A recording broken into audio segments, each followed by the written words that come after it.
বুঝতে পারো। তখন সেই মেয়েটার বাবা নিজেই বলে যে আমি যে কোশ্চেনগুলো তোমাকে করেছি তো তুমি তো সেটার সঠিক উত্তর দিতে পারোনি, তো তুমি আসতে পারো। তখন একটা বেকার ছেলের যে কি অবস্থা লাগে আসলে জানি না যে কে কে বুঝতে পারতেছেন বা কে কে বুঝতে পারতেছেন না। তো মানে সৃষ্টিকর্তার কাছে এটাই বলবো যে সৃষ্টিকর্তা এই রকম সিচুয়েশনে যেন আর কোনো বেকার ছেলে না পড়ে।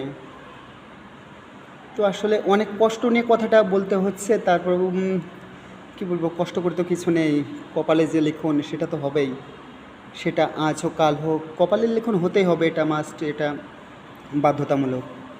তো সবাইকে আমি আমার শ্রেণীর মতো সালাম, শুভেচ্ছা, অভিনন্দন, ভালোবাসা, কৃতজ্ঞতা জানাচ্ছি এবং সবার কাছে আমি দোয়া আশীর্বাদ চাচ্ছি যে সামনের দিনগুলো যেন সৃষ্টিকর্তা আমাকে ভালো রাখে এবং প্রত্যেকটা বেকার আমার মতো যারা বেকার ছেলেপেলে আছে, বেকার আমার যে বেকার ভাইয়েরা আছে, বোনেরা আছে, তো সৃষ্টিকর্তা যেন সবাইকে অনেক অনেক ভালো রাখে এবং তাদের নির্দিষ্ট যোগ্যতা অনুযায়ী একটা চাকরির ব্যবস্থা, একটা কর্মসংস্থানের ব্যবস্থা, শুধু চাকরি বললে ভুল হবে, একটা কর্মসংস্থানের ব্যবস্থা, সেটা হতে পারে চাকরি, সরকারি চাকরি হলে ভালো, বেসরকারি চাকরি হলেও হয়, বা ব্যবসা, এটা যেন ভগবান সৃষ্টিকর্তা দান করে যে এই রকম মেয়েদের বাড়ি থেকে, মেয়ের মার কাছ থেকে, মেয়ের বাবার কাছ থেকে, মেয়ের মামা মামি কাকা কাকিদের কাছ থেকে এরকম যেন গঞ্জনা, অসহ্য যন্ত্রণা এরকম শুনতে না হয়।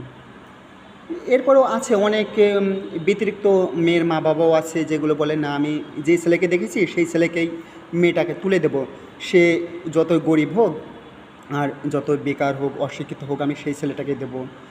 মানে সব মেয়েরা, সব মেয়ের মা বাবা তো এক না।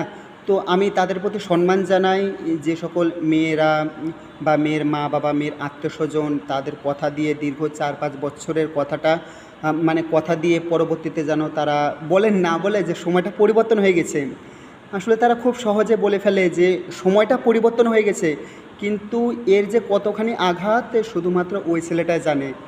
যে মেয়ের রিলেটিভরা যদি বলে সময় পরিবর্তন হয়ে গেছে বাবা, আমি তো আসলে আমার মেয়েটাকে তোমাকে দিতে পারছি না।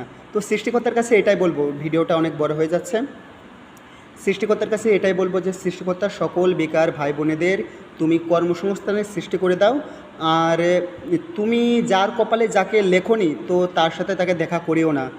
সৃষ্টিকর্তার সাথে যদি আমার কোনো দিন দেখা হয়, জানি যে আসলে মনুষ্য জন্মে থেকে সম্ভব না, তারপরেও যদি সৃষ্টিকর্তার সঙ্গে আমার দেখা হয়, আমি অন্তত তার চরণ ধরে বলবো যে হে সৃষ্টিকর্তা, যে যার সাথে তুমি যাকে মিলোবা না, সংসার জীবনে একসাথে রাখবা না, তো তার সাথে দেখা করিও না।